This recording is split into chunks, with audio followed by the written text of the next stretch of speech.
하나님 말씀 보겠습니다. 하나님 말씀은 누가복음 2장 25절에서 35절까지입니다. 같이 봉독합니다. 예루살렘에 시므온이라 하는 사람이 있으니 이 사람은 의롭고 경건하여 이스라엘의 위로를 기다리는 자라. 성령이 그 위에 계시더라. 그가 주의 그리스도를 보기 전에는 죽지 아니하리라 하는 성령의 지시를 받았더니 성령의 감동으로 성전에 들어가매 마침 부모가 율법의 관례대로 행하고자 하여 그 아기 예수를 데리고 오는지라. 시므온이 아기를 안고 하나님을 찬송하여 이르되 주제여 이제는 말씀하신 대로 종을 평안히 놓아 주시는도다. 내 눈이 주의 구원을 보았사오니 이는 만민 앞에 예배하신 것이요 이는 비추는 빛이요 주의 백성 이스라엘의 영광입니다 하니 그의 부모가 그에 대한 말들을 놀랍게 여기더라. 시므온이 그들에게 축복하고 그의 어머니 마리아에게 말하여 이르되 보라 이는 이스라엘 중 많은 사람을 패하거나 흥하게 하거나 비방받는 표적이 되기 위하여 세움을 받았고 또 칼이 내 마음을 찌를 듯하리니 이는 여러 사람의 마음이 생각을 드러내려 함이니라 하더라. 아멘. 오늘 말씀은 기다림의 신학적 의미, 기다림의 신학적 의미라는 말씀을 가지고 말씀을 나눠보려고 합니다. 우리나라 사람은 참 성질이 급합니다. 그렇죠? 기다리지 못하죠. 식당에 가서도 빨리. 그리고 또 누구를 기다려도 빨리 문화가 자리 잡고 있습니다. 그래서 외국 사람들이 한국에 오면 제일 먼저 배우는 게 빨리입니다. 빨리. 그런데 돌이켜보면 왜 우리나라 사람이 그렇게 빨리 했을까라는 생각을 하게 되죠. 우리나라는 정말 가난한 시절을 겪었습니다. 그리고 어려운 시절을 겪었죠. 좀 더 잘 살기 위해서, 좀 더 부강한 나라가 되어지기 위해서 빨리 할 수밖에 없었죠. 그러다 보니까 빨리 문화가 자리 잡게 되었던 거죠. 그런데 세상적으로는 우리가 빨리 문화에 길들여져 있을지 모르지만 우리가 영적으로 보면 하나님의 때를 기다리며 하나님의 일하실 때를 기다리는 오래 참음으로 기다리는 삶을 살아가야 될 줄 믿습니다. 기다리면 항상 목적이 있습니다. 그렇죠? 그래서 우리가 연인을 기다린다든가 아니면 빌려준 돈을 또 받을 때를 기다린다든가 합격 소식을 기다린다든가 여러 가지 목적이 있죠. 우리는 무엇을 기다려야 되겠습니까? 우리의 기다림의 목적은 무엇인가요? 기다리면 항상 부푼 마음이 있고 기대에 찬 마음이 있죠. 또 초조한 마음도 있습니다. 절망에 빠져드는 마음도 있습니다. 그러나 우리에게는 그 기다림이 날마다 기쁨의 마음, 소망의 마음이 되어져야 될 줄 믿습니다. 어떠한 신혼부부가 결혼한 지 5년이 넘었습니다. 그런데 아기가 안 생기는 거죠. 기도를 하며 계속 기다려도 태의 열매가 맺혀지지 않습니다. 그럼에도 불구하고 그들은 하나님께 기도하며 기다려다 10년 만에 아이를 잉태했다는 소식을 듣기도 했습니다. 우리에게는 이 기다림이 이렇게 길지라도 길면 길수록 더 기쁨의 소식으로 와 닿아야 될 줄 믿습니다. 그렇다면 기다림의 믿음은 어떤 것들이 있을까? 우리 이 시간 한번 돌아보려고 합니다. 기다림의 믿음 속에는 약속을 믿고 오래 참으며 기다리는 것이 있고 인내하는 기다림이 있고 변화되어짐의 기다림이 있죠. 그래서 우리는 그 기다림의 목적이 어떤 목적으로 나아가는지 봐야 되죠. 세상의 쾌락적인 목적을 가지고 기다리는 것이 아니라 하나님의 임재를 기다리며 하나님의 행하실 일을 기다리는 우리의 모습이 되어져야 됩니다. 오늘 시므온은요, 우리가 읽은 말씀 중에 보면 시므온은 정말 성령이 그 위에 계시더라라고 이야기하면서 성령에 충만한 사람이 우리가 알 수 있습니다. 그런데 시므온은 지금 그 노년의 나이에도 기다리고 있는 사람이 있습니다. 기다리고 있는 분이 있습니다. 누구예요? 26절 보니까 그가 주의 그리스도를 보기 전에는 죽지 아니하리라 하는 성령의 지시를 받았더니, 이 시므온은 뭐라고 얘기하냐면 주의 그리스도를 보기 전에는 절대 죽지 않겠다고 이야기하죠. 오실 예수님을 기다리는 겁니다. 그리스도를 기다리는 거예요. 그리고 성령의 감동으로 성전에 들어가매 마치 부모가 율법의 관례대로 행하고자 하여 아기 예수를 데리고 오는지라. 28절에 뭐라고 합니까? 시몬이 아기를 안고 하나님을 찬송하여 이르되, 29절 주제여 이제는 말씀하신 대로 종을 평안히 놓아주시는도다. 내 눈이 주의 구원을 보았사오니 이는 만민 앞에 예배하신 것이요 이방을 비추는 빛이요 주의 백성 이스라엘의 영광이다 하니. 시므온은 오실 그리스도를 기다리고 있었습니다. 그래서 쉽게 죽을 수도 없었어요. 예수님을 만나기 전에는 내가 절대 죽지 않겠다는 거죠. 성령이 그렇게 시므온을 붙들고 있었던 거죠. 그리고 예수님을 만나고 그 예수님을 안고 하나님을 찬양하고 찬송하고, 이제 정말 이스라엘의 영광이 이곳에 있나이다 고백하며 이제 하나님의 부름을 받는 그것을 기다리고 있는 모습입니다. 우리 기다리면은요, 그래서 소망이 있어야 됩니다. 기다리면은 기쁨이 있어야 됩니다. 이게 신학적인 기다림입니다. 믿음의 사람들이 기다림이죠. 내가 날마다 성령의 충만함을 더 기다려야 되고요. 믿음의 충만을 기다려야 되고요. 하나님의 함께 하심을 기다려야 되죠. 그래서 우리가 그렇다면 우리 믿음의 사람들이 기다리는 신학적 기다림에는 어떤 것들이 있을까? 이 시간 성경 말씀을 통해서 우리가 말씀을 나눠보려고 합니다. 첫째, 약속을 믿고 기다리는 것입니다. 우리가 약속을 믿고 기다리는 것 하면 생각나는 사람이 있죠. 누굽니까? 아브라함이죠. 아브라함은 75세에 하나님의 부름을 받았습니다. 그리고 하나님의 부름을 받고 창세기 15장에서 뭐라고 얘기하냐면 하나님이 환상 중에 아브라함을 만나주시죠. 그러고 나서 아브라함이 하나님 앞에 물어요. 주여, 나에게 무엇을 주시려나이까? 라고 묻죠. 15장 1절에서. 그러면서 뭐라고 얘기하냐면, 나는 자식이 없으니 내 상속자는 누구냐? 다메섹의 아들 엘리에셀이다 라고 얘기를 합니다. 어쩌면 아브라함이 자식이 없으면 하나님 앞에 하소연을 하는 거예요. 그때 하나님이 아브라함에게 뭐라고 얘기하냐면, 내 속에서 태어날 그 사람이, 너를 통해 태어날 그 사람이 이 땅을 하나님의 씨가 될 것이다, 믿음의 조상이 될 것이다 라고 이야기를 하죠. 창세기 17장 19절 보면 이렇게 말씀하십니다. 하나님이 이르시되 아니라 내 아내 사라가 내게 아들을 낳으니 너는 그 이름을 이삭이라 하라. 내가 그와 내 언약을 세우리니 그의 후손에게 영원한 언약이 되리라 라고 하나님은 약속하십니다.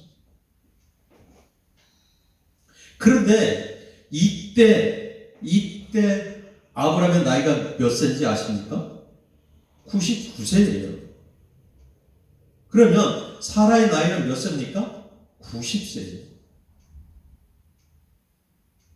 그러니까 사라가 뭐라고 그러냐면, 내 나이가 90세인데 무슨 자식이 있겠다고 이야기합니까? 라고 하면서 비웃죠. 그럼에도 불구하고 하나님은 아브라함에게 태의 열매를 맺게 하죠. 그래서 창세기 21장 5절에 아브라함이 그의 아들 이삭이 그에게 태어날 때에 100세라 이렇게 이야기합니다. 어쩌면 아브라함은 75세에 하나님이 약속하셨어요. 내 몸에서 태어날 사람이 너의 상속자다라고 약속하셨죠. 그러면서 기다렸어요. 그런데 기다리다가 지쳤는데 사라가 어떤 마음이 들었냐면 이제 정말 못 기다릴 것 같다. 그래서 사라의 종을 아브라함에게 같이 자게 해서 이스마엘을 낳게 하지. 기다림에 지친 거죠. 그럼에도 불구하고 하나님은 그 기다림 속에서 아브라함에게 이삭의 놀라운 상속자를 허락하셨습니다. 우리 마태복음 11장 2절 3절을 보면 2절에 요한이 옥에서 그리스도께서 하신 일을 듣고 제자들을 보내어 3절 예수께 여짜오되 오실 그이가 당신이 오니까 우리가 다른 일을 기다려오니까. 이 말씀은 뭐냐면 세례 요한이 감옥에 갇혔습니다. 그런데 세례 요한은 누구를 기다렸습니까? 그리스도를 기다렸습니다. 그래서 세례 요한은 그리스도가 오시기까지 복음을 전하는 겁니다. 그렇게 기다렸는데 지금 예수님이 오셔서 세례 요한이 감옥에 있을 때 예수님이 오셔서 병든 자를 고치고 놀라운 일들을 행하니까 제자들이 와서 이야기합니다. 예수라 하는 분이 그런 일들을 행한다. 그러면 너희들이 가서 물어봐라. 그분이 어떤 분인가? 그래서 2절에 얘기한 거예요. 요한이 옥에서 그리스도께서 하신 일을 듣고 제자들을 보내어 예수께 여짜오되 오실 그이가 당신이 오니까 우리가 다른 일을 기다려야 되겠습니까? 아니면 당신이 그리스도입니까? 이 모습을 보면서 우리는 어떤 생각이 들어요? 우리는 하나님의 일하심을 기다려야 되죠. 때로는 우리가 기도하고 나서 성급한 마음이 있어서 왜 이렇게 기도 응답이 안 되는 거야? 하나님 계신 거야? 안 계신 거야? 라고 생각할 때도 있어요. 그러나 하나님의 때는 우리가 알지 못합니다. 그 때와 시는 알지 못한다고 분명히 예수님도 이야기하셨죠. 예수님도 그랬어요. 그 때와 시는 모른다고요. 그것은 오로지 누구만 합니까? 아버지만 아신다고요.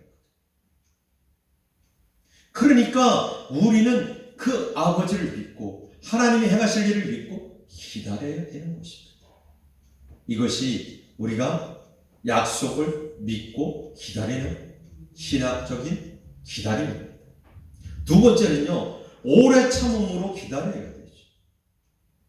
우리 한국 사람은 아까도 얘기했지만 정말 성격이 급하고 참는 것에 연약합니다. 저도 참 성격이 급해서 참는 것에 연약하죠. 그런데 하나님의 자녀들은 오래 참는 습관부터 길들여져야 됩니다. 그리고 기다려야 돼요. 우리 출애굽기에서 보면 이스라엘 백성들이 모세를 못 기다려요. 그렇죠? 모세가 시내산에 올라가면서 분명하게 이야기했어요. 내가 시내산에 가서 하나님을 뵙고 계명을 받아가지고 내려올 때까지 너희들은 여기서 기다려. 그리고 무슨 일이 있거든 아론에게 이야기를 해라 라고 이야기를 합니다. 그럼에도 불구하고 그들은요, 하루가 지나고 이틀이 지나고 열흘이 지나고 20일이 지날 동안은 기다렸을 겁니다. 그런데 추론을 해보면 20일 지나고 30일 지나고 그 열흘, 그 며칠을 기다리지 못해서 그들은 어떤 모습이었나요? 아론에게 금송아지를 만들라고 하죠. 그들이 가지고 있는 귀걸이, 모든 것을 아론에게 주고 협박을 합니다. 너희가 나를 우리를 위해서 금송아지 우상을 만들어. 우리가 그것을 섬기겠다. 결국은 아론도 그 협박에 못 이겨서 금송아지를 만들어 줍니다. 그들은 그 금송아지를 갖다가 잔치를 벌이고 춤을 추고 경배를 하죠. 그때 하나님이 모세를 통해서 뭐라고 합니까? 저들의 모습을 돌아보게 하죠. 그리고 모세를 내려가라고 합니다. 모세가 내려와 보니까 어떤 모습인가요? 우상을 만들어 섬기죠. 그때 모세가 돌판을 깨죠. 그리고 지금이라도 우상을 섬기지 않고 하나님을 섬기겠다고 하는 사람이 이 편에 서고, 아니면 계속 우상을 섬기겠다고 저 편에 서가, 이렇게 얘기합니다. 기회를 주는 거예요. 하나님은 기회를 줍니다. 그런데 그럼에도 불구하고 우상을 섬기겠다고 하죠. 그들을 다 죽이라고, 레위 백성들을 다 죽이라고. 오래 참고 기다리지 못하면 우리 가운데 죽음뿐이 없다는 걸 이 출애굽기를 통해서 지금 이야기하는 거죠. 한 가지 더 볼까요? 우리는 노아 방주 사건을 너무 잘 알고 있습니다. 그죠? 하나님은 노아를 통해서 방주를 만들라고 얘기합니다. 어떤 학자들은 120년을 만들었다고 하는데, 실질적으로 보면 120년을 만든 것은 성경에 어쨌든 나와 있지는 않아요. 다만 그 수한이 120년이 될 것이다, 이렇게 얘기하죠.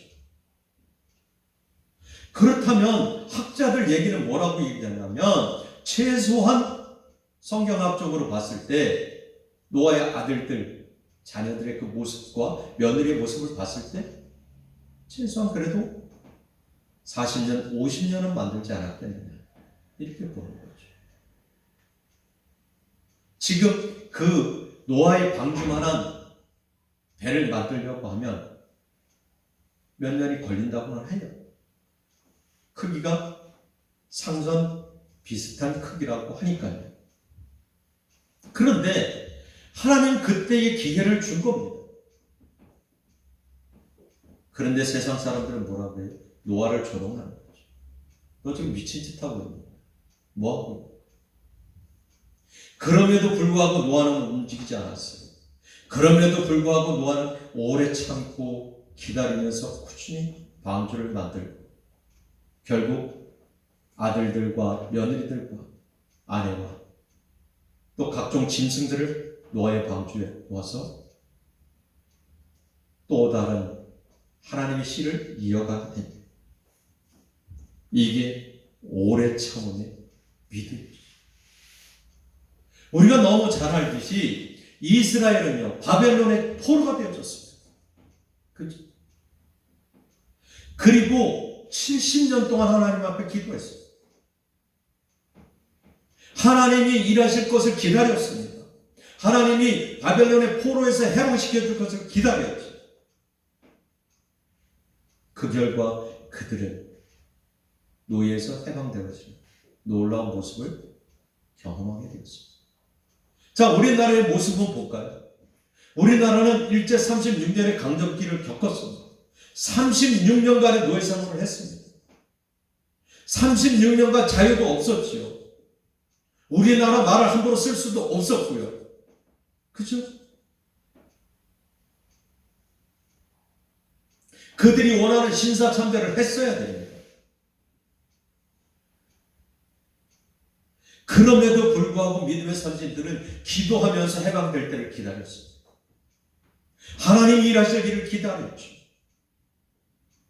그러니까 하나님은 어떻게 일하셨나요? 미국을 들어 원자폭탄을 히로시마에 터뜨리면서 대한민국을 해방시킵니다. 더 보면요, 우리나라 어땠나요? 1950년 6.25가 발발했죠. 3일 만에 다 밀렸다고 합니다. 부산만 남겨놓고 다 점령당했죠. 다 망했다고 생각을 했어요.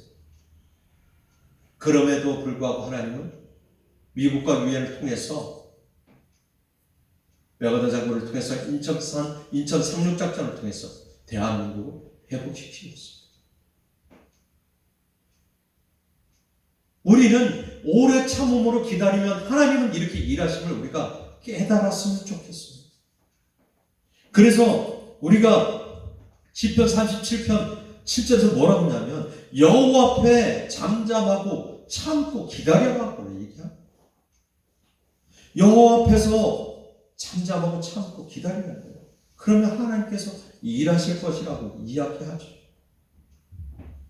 바울은 우리의 삶을 통해서 오래도록 기다리라고 이야기합니다. 또 베드로후서 3장 9절에서 통해서 이렇게 얘기합니다.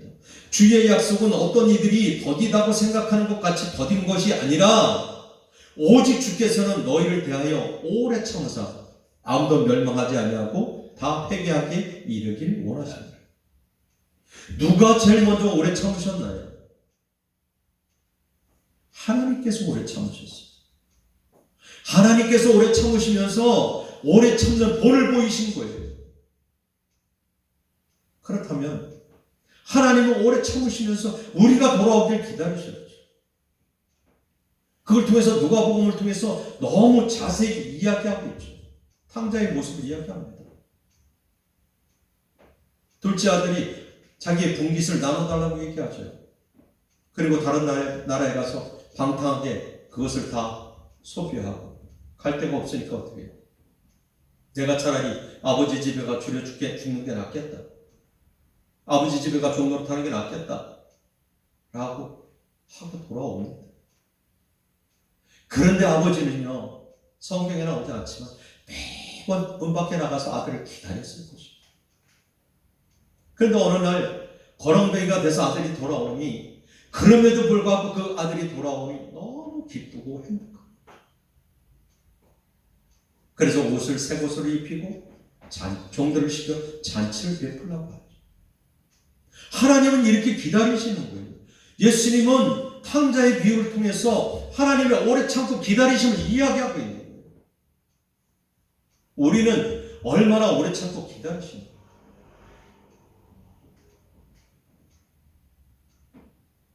세상적으로는 오래 참지 못하고 기다리지 못할지언정 우리가 믿음적으로 신앙적으로 보면 오래 참고 기다리는 습관부터 길들여 줘야 되죠. 성경을 읽을 때도 오래 참고 읽으십시오. 기도할 때도 오래 참고 기도하십시오. 전도할 때도 오래 참고 기다리십시오. 기도하십시오. 이게 우리의 몸속에 녹아져야 됩니다. 세 번째는요, 변화되어짐의 기다림입니다. 우리는 자녀를 키우면서 어떤 생각이 들던가요? 제가 언제 일어나 길까? 언제 걸을까? 계속 기다리죠. 변화되어지길 기다리죠. 그리고 나이가 들었는데, 나이가 찼는데 걷지 못하고 말하지 못하면 불안한 거예요. 그죠? 불안한 거예요. 혹시 제가 뭐 어떻게 잘못된 거 아니에요? 그런데요, 그 시간이 지나면 어느 순간 또 걷고 말하기 시작합니다. 우리는 이렇듯이 변화되어짐을 기다려야 합니다. 우리가 그런 얘기를 많이 하죠. 자식이 변화되어지지 않으면 결혼하면 아무래도 변하겠지. 그런데 변화되어지면 두 가지로 볼 수 있어요. 세 가지로 볼 수 있죠. 첫째요, 하나님의 사람들은요, 성령 받고 변화되어지고요. 두 번째는요, 고난과 고통을 통해서 변화되어지고, 세 번째는 환경을 통해서 변화되어짐을 우리는 너무 잘 알 수 있습니다. 세상 사람들은요, 고난과 고통을 통해서 변화되어지고, 환경을 통해서 변화되어지고, 그렇게 변화되어질지라도요, 고무줄이 당겼다 놓으면 바로 그 자리에 돌아가는 것처럼 환경이 변하고 고난과 고통에서 편안한 삶이 되어지면 제자리에 돌아갑니다. 그런데 하나님의 백성들은요, 한번 변하면 절대로 그 자리에 돌아가지 않지요. 그래서 우리가 성령 받고 변화되어짐을 우리는 너무 잘 알 수 있죠. 누굴 통해서 알 수 있습니까? 바울을 통해서 너무 잘 알 수 있죠. 바울은 예수를 믿는 사람들을 잡아다가 공회에 넘겼던 사람입니다. 제일 구체적인 사람이 누구예요? 스데반 집사예요. 스데반 집사가 돌에 맞아 죽을 때 옆에서 지켜보고 있던 사람이 바울입니다. 그런데 성령 받고 그가 변화되어져. 예수님 만나고 변화되어진 거예요. 목숨을 복음 위해서 걸었던 사람. 그 바울의 모습. 우리의 모습은 지금 어떤 거예요? 우리의 모습도 변화되었잖아요.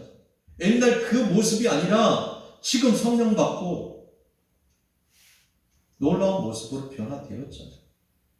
하나님이 없이는 살 수 없을 것 같고, 기도하지 않으면 살 수 없을 것 같고, 예배하지 않으면 뭔가 찝찝하고, 변화되어진 삶이 있잖아요. 성령 받았으니까 변화되어진 거죠. 그리고 두 번째는 고난과 고통을 통해서 변화되어짐을 우리는 너무 잘 알 수 있습니다. 아까도 이야기했지만 우리 누가복음 15장에서 탕자의 비유를 이야기했잖아요. 둘째 아들은 그 고난과 고통을 통해서 변화되어졌던 모습. 우리가 구약 성경에서 누굴 잘 알 수 있습니까? 저는 삼손이라고 봐요. 삼손은요, 나시린으로 택함을 받았습니다. 그런데 자기 하나님이 주신 성령의 능력을 가지고 자기 자랑을 했죠. 여자를 사랑하고 여자 꼬임에 넘어서 드보라의 꼬임에 넘어갔어. 결국은 눈이 뽑히고 블레셋에 맷돌을 돌려야 되는 그런 죄 가운데 있었습니다. 그리고 그 감옥에서 자신을 돌이켜보면서 하나님 앞에 기도하죠. 하나님, 제가 잘못했습니다. 하나님, 저에게 한 번만 기회를 주신다면 제가 하나님의 살아 역사심을 나타내겠습니다. 그리고 그가 성전 기둥을 붙들고 그 궁전 기둥을 붙들고 기도할 때 그들이 삼손을 놀리며 조롱거리로 삼는 그 속에서 궁전이 무너지고 그래서 수천 명이 죽는, 그리고 하나님의 살아 역사심이 보여지는 그 모습을 우리는 깨달을 수 있죠. 이것이 아마 고통과 고난을 통해서 변화되어진 삶이 아닌가 생각을 해보게 됩니다. 환경을 통해서 변화되어지는 삶은 어떤가요? 우리가 환경을 통해서 변화되어진 사람, 가장 환경을 통해서 하나님 앞에 신실하게 변화되어진 사람 누가 있나요? 누가복음 19장에 가보면 삭개오가 있죠. 삭개오. 세리장이에요. 세금 걷는 사람입니다. 그런데 예수님의 얘기를 많이 들었어요. 그리고 예수님이 온다 소리를 들었어요. 그러니까 무화과 돌나무라고 해요. 옛날 구약성 구성경에는 뽕나무라고 얘기합니다. 그 위에 올라가서 예수님 궁금해서 예수님을 보고 싶어서 올라갔던 겁니다. 그때 예수님이 뭐라고 얘기해요? 삭개오야 내려오라. 내가 너의 집에 거해야 되겠다. 라고 얘기를 하죠. 그때 삭개오가 그 집에 들어가 뭐라고 고백합니까? 주님이시여, 내가 남의 것을 취한 것이 있으면 다 나눠주고 내가 불의한 재산을 모은 게 있으면 네 갑절이나 더 베풀어 주겠나이다. 그때 예수님 뭐라고 얘기합니까? 네 믿음이 너를 구원했다. 너희 가족들까지. 이 삭개오를 통해서 삭개의 그 환경을 통해서 변화되어진 모습을 통해서 하나님의 자녀로 변화되어지는 놀라운 모습을 보게 됩니다. 우리 절제와 기다림의 미학이라는 책이 있습니다. 그 절제와 기다림의 미학이라는 책을 보면요, 기다림은 사랑하는 척도다. 처음 연애할 때는 1시간, 2시간, 아니 온종일 상대를 생각하고 기다리며 그것조차 즐거웠는데 시간이 흐르면 이제는 1시간이 아니 조금의 시간도 못 참고 상처 주는 말을 하게 된다 라고 이야기를 하면서 기다리지 못하는 사람에게 기다림은 죽은 시간이다 라고 얘기합니다. 봄날 나무가 꽃봉오리를 여는 순간은 짧다. 그러나 그 순간을 기다려온 나무들과 정성은 오래 묵은 것이다. 눈에 보이는 나무가 한 그루라면 땅속에서 언젠가 자신의 본 모습을 드러내기를 열망하며 기다리는 새싹은 100그루 이상 살아 숨을 쉬고 있다. 기다림은 만남을 약속으로 하지 않아서 좋다. 인생에서 중요한 것은 인내가 아니라 기다림이다 라고 이야기를 하고 있습니다. 우리는 주님의 때에 주님의 시간을 기다려야 됩니다. 기도하고 응답되지 않는다고 불평하지 마시고 하나님의 때를 기다리십시오. 성전의 성도가 차지 않는다고 낙심하지 마시고 하나님이 일하실 일을 기다리며 열심히 복음 전하다면 어느 언젠가는 하나님이 자리를 채우실 것입니다. 병든 몸이 낫지 않는다고 불평하지 마시고 하나님이 나의 몸을 만지실 것을 기다리며 기도하고 나가다 보면 하나님께서 어느 순간 나도 알지 못하는 사이에 하나님께서 일하실 것입니다. 그래서 예수님은 제자들을 향해서 이렇게 이야기합니다. 사도행전 1장 4절에서 뭐라고 얘기합니까? 이르시되 예루살렘을 떠나지 말고 내게서 들은 바 아버지께서 약속하신 것을 기다리라 하고 얘기하죠. 예루살렘을 떠나지 말라는 거예요. 믿음의 그 울타리에서 떠나지 말라는 겁니다. 하나님의 말씀을 떠나지 말라는 거예요. 기도의 그 울타리에서 떠나지 말라는 겁니다. 그리고 내게서 들은 바 아버지께서 약속하신 성령을 우리에게 주시겠다고 약속하셨습니다. 그리고 우리를 하나님의 자녀로 삼아 주시겠다고 약속하셨습니다. 그것을 기다리라는 것입니다. 우리는 이 기다림에 익숙해지는 우리 모든 하나님의 자녀가 되어지기를 예수 이름으로 축복합니다. 아멘.